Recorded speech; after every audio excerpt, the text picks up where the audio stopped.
পরকীয়া সম্পর্কে চিন্তা করার আগে একটা গুরুত্বপূর্ণ প্রশ্ন নিজেকে করা প্রয়োজন। আমাদের সম্পর্কে কি একঘেয়েমি চলে এসেছে এবং আমরা কি সেটা ভাঙার চেষ্টা করছি? এই প্রশ্নটা সহজ মনে হলেও এর ভেতরে লুকিয়ে আছে একটা সম্পর্কের গভীর বাস্তবতা।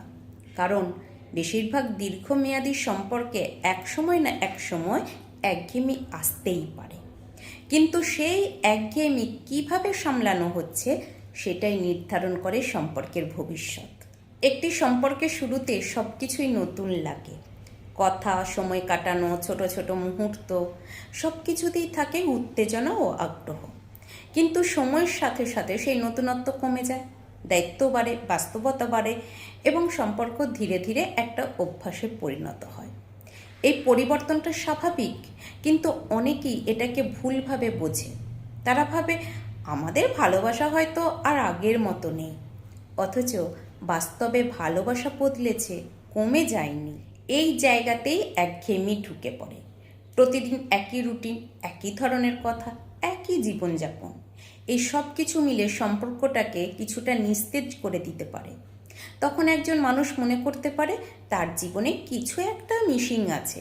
সে নতুন কিছু খুঁজতে চায়, নতুন অনুভূতি পেতে চায়, আর এই চাহিদা থেকে অনেক সময় সে বাইরের কারো প্রতি আকৃষ্ট হয়ে পড়ে। কিন্তু এখানে গুরুত্বপূর্ণ একটা সত্য হলো, একঘেয়েমি নিজে কোনো সমস্যা নয়, বরং এটা একটা সংকেত।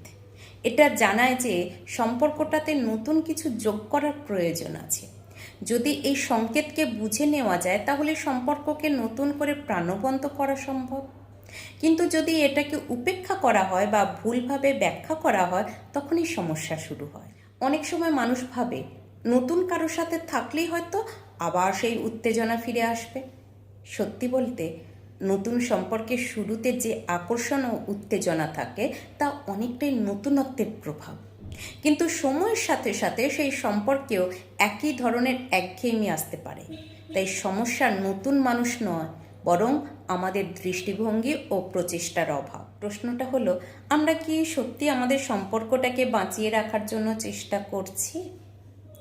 আমরা কি একে অপরকে সময় দিচ্ছি, নতুন কিছু করার চেষ্টা করছি, নাকি সম্পর্কটাকে স্বাভাবিক ধরে নিয়ে অবহেলা করছি?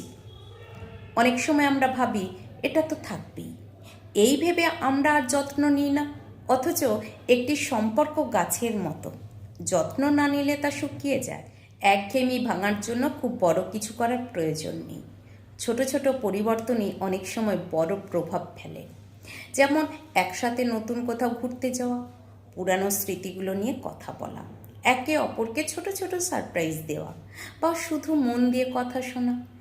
এই সব কিছু সম্পর্ককে আবার জীবন্ত করে তুলতে পারে। সবচেয়ে গুরুত্বপূর্ণ হলো একসাথে সময় কাটানো এবং সেই সময়টাকে অর্থপূর্ণ করে তোলা। এছাড়া খোলামেলা যোগাযোগ এখানে বড় ভূমিকা রাখে। যদি একজন সঙ্গী মনে করে যে সম্পর্কটা একঘেয়ে হয়ে গেছে, তাহলে সেটা চেপে না রেখে আলোচনা করা উচিত। অনেক সময় অপরজন বুঝতেই পারে না যে এমন কিছু সমস্যা তৈরি হয়েছে। যখন এই বিষয়গুলো নিয়ে খোলাখুলি কথা বলা হয়, তখন দুজন মিলে সমাধান খুঁজে বের করতে পারে। আর একটা বিষয় হলো নিজেদের ব্যক্তিগত জীবন ও পরিচয় বজায় রাখা।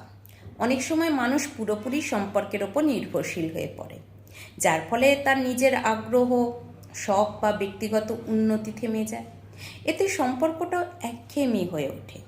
যদি দুজনেই নিজেদের জীবনে নতুন কিছু শেখে, নতুন অভিজ্ঞতা অর্জন করে, তাহলে সেই নতুনত্ব সম্পর্কেও প্রতিফলিত হয়। পরকীয়া অনেক সময় একটা পালানোর পথ হয়ে দাঁড়ায়, যেখানে মানুষ নিজের সম্পর্কের একঘেয়েমি থেকে মুক্তি খোঁজে। কিন্তু এটা আসলে সমস্যার সমাধান নয়, বরং এটা সামাজিক বিভ্রান্তি। কারণ মূল সমস্যাটি থেকে যায়, শুধু তার রূপ বদলে যায়। তাই বাইরের সমাধান খোঁজার আগে ভেতরের সমস্যাটাকে বোঝা এবং ঠিক করা অনেক বেশি জরুরি। সবশেষে বলা যায়, একঘেয়েমি একটা সম্পর্কের স্বাভাবিক অংশ, কিন্তু সেটাকে কিভাবে মোকাবিলা করা হচ্ছে সেটাই আসল বিষয়। যদি আমরা সচেতনভাবে সম্পর্কটাকে সময় দিই, নতুনত্ব আনার চেষ্টা করি, একে অপরের সাথে খোলামেলা থাকি, তাহলে এই একঘেয়েমি কাটিয়ে ওঠা সম্ভব। তাই পরকীয়ার সম্পর্কে ভাবার আগে নিজেকে জিজ্ঞাসা করা দরকার, আমি কি আমার সম্পর্কটাকে নতুন করে বাঁচিয়ে তোলার চেষ্টা করেছি? অনেক সময় এই একটা প্রশ্নের সৎ উত্তরই আমাদের বুঝিয়ে দেয় আমরা আসলে কোথায় দাঁড়িয়ে আছি।